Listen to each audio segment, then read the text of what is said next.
আশার কথা ইউটিউব চ্যানেলে আপনাকে স্বাগত। আপনি আশা সংক্রান্ত যে কোনো ছোট বড় খবর আমার এই চ্যানেলে পাবেন, তাই নতুন হলে অবশ্যই চ্যানেলটি সাবস্ক্রাইব করবেন। আর যদি আপনি সাবস্ক্রাইব হয়ে থাকেন, আপনাকে ধন্যবাদ।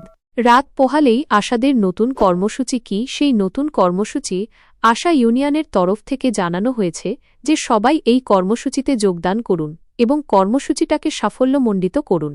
তাই কি কর্মসূচি, সে বিষয়ে বিস্তারিত আলোচনা করলাম।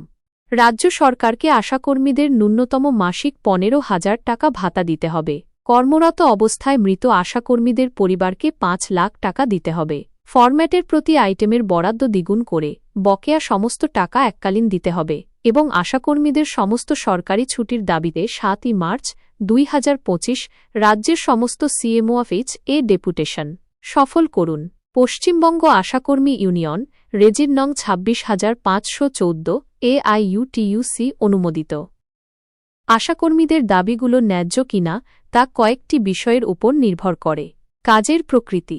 আশাকর্মীরা গ্রামীণ স্বাস্থ্য পরিষেবার মেরুদণ্ড। তারা বিভিন্ন স্বাস্থ্য সংক্রান্ত কাজ করে, যেমন টিকাকরণ, স্বাস্থ্য সচেতনতা প্রচার এবং রোগীদের হাসপাতালে নিয়ে যাওয়া। এই কাজগুলো প্রায়শই ঝুঁকিপূর্ণ এবং পরিশ্রমসাধ্য। তাদের কাজের স্বীকৃতি ও সম্মান প্রাপ্য। আর্থিক অবস্থা। আশাকর্মীদের মাসিক ভাতা প্রায়শই খুব কম হয়। এই সামান্য আয়ে তাদের সংসার চালানো কঠিন। তাদের আর্থিক নিরাপত্তা নিশ্চিত করা প্রয়োজন। সামাজিক নিরাপত্তা। কর্মরত অবস্থায় কোনো আশাকর্মীর মৃত্যু হলে তাদের পরিবারের আর্থিক অবস্থা শোচনীয় হয়ে পড়ে। তাদের পরিবারকে আর্থিক সুরক্ষা দেওয়া জরুরি। আশাকর্মীদের সরকারি ছুটি প্রাপ্য। সময়ের সাথে পরিবর্তন। সময়ের সাথে সাথে জিনিসপত্রের দাম বৃদ্ধি পেয়েছে, সেই অনুযায়ী তাদের বেতন বৃদ্ধি পাওয়া প্রয়োজন।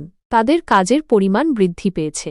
সামগ্রিকভাবে আশাকর্মীদের দাবিগুলো ন্যায্য বলে মনে করা যেতে পারে। তারা সমাজের জন্য গুরুত্বপূর্ণ কাজ করে এবং তাদের ন্যায্য অধিকার ও সুযোগ সুবিধা পাওয়া উচিত।